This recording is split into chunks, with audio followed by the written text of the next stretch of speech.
I know what you're thinking. It looks like it is the offspring of a bug and an alien. It has doors that want to knock your teeth out every time you open them. It has an iPad where, well, buttons used to be. And when you reach for the gear shift, it's been replaced by 3 small beaver tails. There are no buttons on the steering wheel to change the radio or even call your best friend. And there's this button on the iPad which, when you activate it, well, it'll help you crash your car, slowly or quickly. But you forget about all of those things the moment you open the door and plunk yourself down into those wonderful, cosseting and comfortable bucket seats, and then close the outside world behind you. You push the start button, the engine roars to life, and when you put it in drive, it ignites your senses and blasts you off into another world.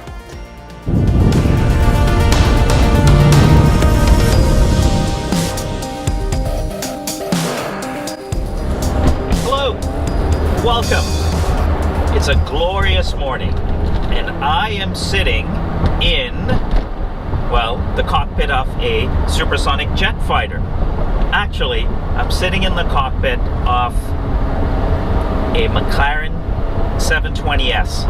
I have been fortunate to be in this car for the past day, compliments of McLaren Toronto, and I have been driving this listen. And I've been driving this everywhere, up and down the streets, on the roads, on the highways, and it's an incredible machine. Okay, let's get the obvious right out of the way. It's been talked about. It's fantastic. The speed. Here we go. It is incredibly fast, ludicrous, bonkers. All the talk about sub 3-second times and comparing this to the P1 hypercar, we're off by 0.1 or 0.2 of a second. I mean, come on, we're talking milliseconds. Milliseconds here. I mean, what's a millisecond? It's I can't even say it's in a millisecond. So comparing this to any of these other hypercars, I think is sort of a meaningless experience in this era. I mean, to get a good comparison to this car, you might as well be comparing it to the space shuttle. Oh, listen to that. Oh my God, the sheer speed, the way it pushes you back into your seat is astounding. You feel like your organs are being pushed all the way back. Even just sports short bursts, you're reclaiming and covering ground at such a ridiculous pace that you always have to keep your eyes in front of you, because the next mile marker, the next car, when you're driving this on the street, is literally right there. I must say I'm thoroughly enjoying this experience. And the shifts, the amazing transmission.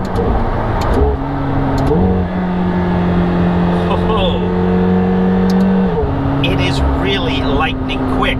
For a double clutch transmission like this, it actually is just as good as any of the others and comparable, I would say, to the very best. I'm coming from a Porsche GT3 RS, and this is a fantastic transmission. It's so responsive. it takes little or no effort. I'm not even flicking my wrist. I'm literally just using my fingertips.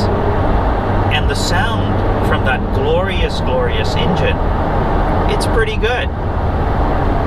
When you have it in the high revs, as I have it here in Sport, there's a really great sound. Now, when you stand or outside the car, it sounds a whole lot better. But when you're in the car, you still get that. As you can hear that in second gear. Tremendous. Now, as you go down to fourth gear, the way I have right now, it's, you know, not as sedate. And the steering, here I am going around the corner.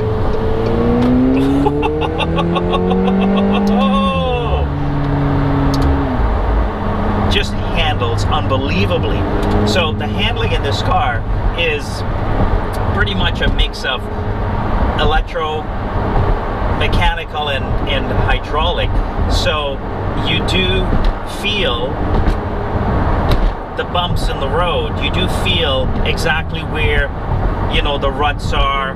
You do get a good feedback from the tires and the wheels where you are. And certainly there's enough weight in the steering, especially in sport mode, that you can really point and shoot this. Now, I haven't had the opportunity to take this on the track, hint, hint, McLaren, but should I get the opportunity to do that, certainly I will test that against, let's say, a GT3 RS, which is so telepathic that, you know, it feels like you're completely connected. In this car, you certainly do feel connected in a really, really fantastic way. The steering is a little bit heavily weighted, especially in the sport mode. It is a little bit lighter and certainly moves a lot more in the comfort mode, but that's expected because you're driving around town and you need to get into parking lots and things like that. But otherwise, this connection is truly, truly remarkable. I think kudos to that wonderful engine in the back there, that twin turbo, which there is virtually no lag that I can detect.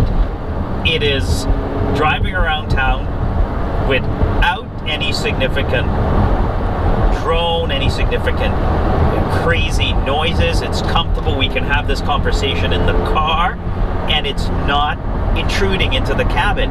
However, should you want to get a little bit of flair, well, you do that. And you can do that all day. I certainly can do that all day. But it is so responsive, that engine. It comes on and keeps on coming and keeps on coming. You just keep your foot in there.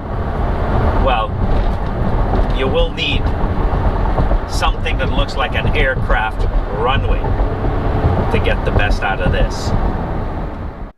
Join me soon for part 2 of this video, where I learned that I need to make a very difficult decision.